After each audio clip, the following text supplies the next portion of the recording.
ഓണമൊക്കെ അല്ലേ, നമുക്കിന്ന് വെറൈറ്റി രീതിയിലൊരു ഇഞ്ചി കൂട്ടാൻ വയ്ക്കാം. അതിനായിട്ട് ഞാൻ 3 കഷ്ണം ഇഞ്ചി നല്ല രീതിയിൽ ക്ലീൻ ചെയ്ത് വെച്ചിട്ടുണ്ട്. നമുക്കിതൊന്ന് അരിഞ്ഞെടുക്കാം. നടുക്കൂടെ ഒന്ന് കീറി, അത് 4ആയിട്ട്, വലിയ കഷ്ണമാണ്, 4ആയിട്ടൂടെ ഒന്ന് കീറിയിട്ട് ചെറുതായിട്ടൊന്ന് ചീകി അരിഞ്ഞിടാം. ചീകി അരിയുമ്പം പെട്ടെന്ന് അത് മൂത്ത് കിട്ടും. അപ്പോൾ നമ്മൾ ഇഞ്ചിയെല്ലാം അരിഞ്ഞ് സെറ്റാക്കിയിട്ടുണ്ട്. അപ്പോൾ നമ്മൾ പാൻ വെച്ചിട്ടുണ്ട് ചൂടാകാൻ. ഇന്ന് നമ്മൾ വറുത്തരച്ചിട്ടുള്ള ഇഞ്ചിക്കറിയാണ് വെക്കുന്നത്, തേങ്ങയൊക്കെ വറുത്തരച്ച്. അതിനായിട്ട് നമുക്ക് പാനിലേക്ക് തേങ്ങ ഇട്ട് കൊടുക്കാം. ഞാനൊരു അരമുറി തേങ്ങയാണ് എടുത്തിരിക്കുന്നത്.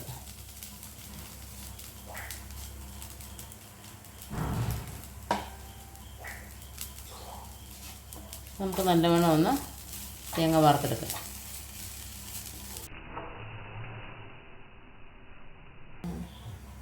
അപ്പോൾ നമ്മുടെ തേങ്ങയും ഇഞ്ചി നല്ലവണ്ണം മൂത്തിട്ടുണ്ട്. നമുക്ക് ഇതിലേക്ക് അല്പം മല്ലിപ്പൊടി അല്പം മതി, അല്പം മല്ലിപ്പൊടി ചേർക്കാം. മുളക് പൊടി ഒരു 1.5 സ്പൂണ്.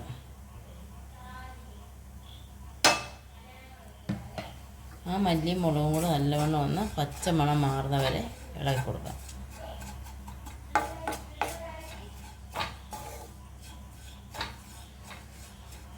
നമുക്കൊരല്പം വെളിച്ചെണ്ണയും കൂടെ തൂക്കി കൊടുത്താൽ ടേസ്റ്റിന് നല്ലതാണ്.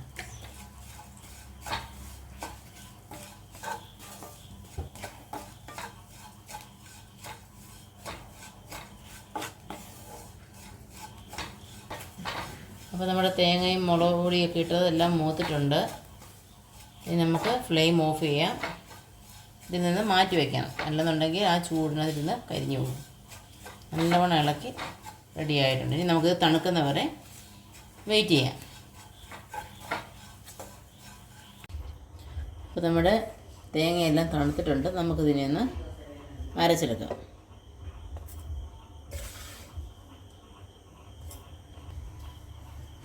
ആദ്യം ഒന്ന് പൊടിച്ചിട്ട് വേണം നമുക്ക് പിന്നെ വെള്ളം ചേർത്ത്. ഞാൻ ഇപ്പോൾ പൊടിച്ചിട്ടുണ്ട്, നല്ലവണ്ണം പൊടിഞ്ഞിട്ടുണ്ട്. ഇനി അല്പം വെള്ളം കൂടെ ചേർത്ത് അരച്ച് നമുക്കെടുക്കാം. നമ്മുടെ മസാല നല്ലപോലെ അരഞ്ഞിട്ടുണ്ട്, തേങ്ങയെല്ലാം. നമ്മൾ നേരത്തെ എടുത്ത പാൻ തന്നെ വെച്ചിട്ടുണ്ട്. നമുക്കൊരു അല്പം വെളിച്ചെണ്ണ അങ്ങോട്ട് ചേർത്ത് കൊടുക്കാം. അല്പം പുളി പിഴിഞ്ഞ് വെച്ചിട്ടുണ്ടായിരുന്നു, അത് നമുക്കങ്ങോട്ട് ചേർത്ത് കൊടുക്കാം.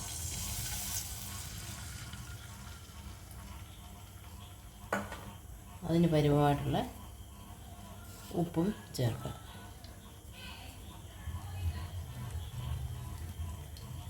നല്ലവണ്ണം ഒന്ന് തിളച്ച് ശകലം പറ്റണം.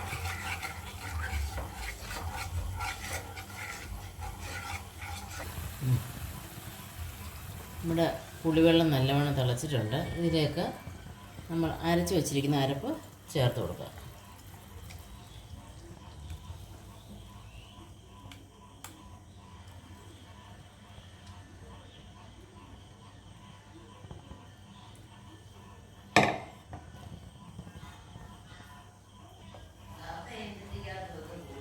നമ്മൾ ഇതെല്ലാം ഒന്ന് കൂട്ടി യോജിപ്പിക്കാം.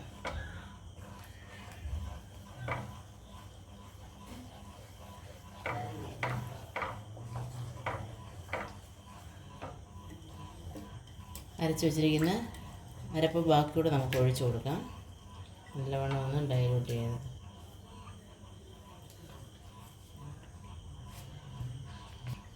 നമുക്ക് ബാക്കി അരപ്പും കൂടെ ചേർത്ത് കൊടുക്കാം. ഒത്തിരി വെള്ളമാകാൻ പാടില്ല, ഒരു കുറുകിയ പരുവത്തിന് വേണം എടുക്കാൻ.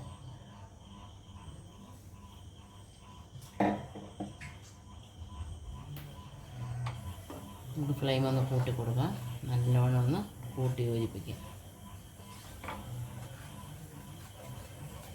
ഇനി ഇതിൻ്റെ ഉപ്പും പുളിയും ഒന്ന് നോക്കണം.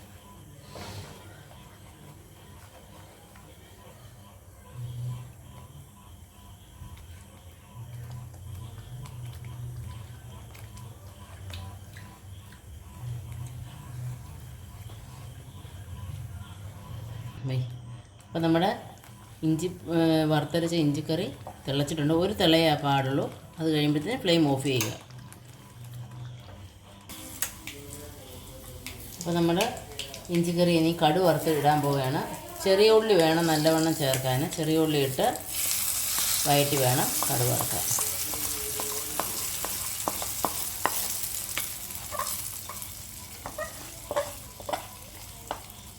അപ്പോൾ നമ്മുടെ അടിപൊളി വറുത്തരച്ച ഇഞ്ചിക്കറി റെഡി ആയിട്ടുണ്ട്.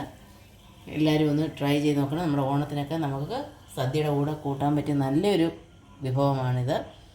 എല്ലാവരും ഒന്ന് ട്രൈ ചെയ്ത് നോക്കുക, ഫീഡ്ബാക്കുകൾ അറിയിക്കുക.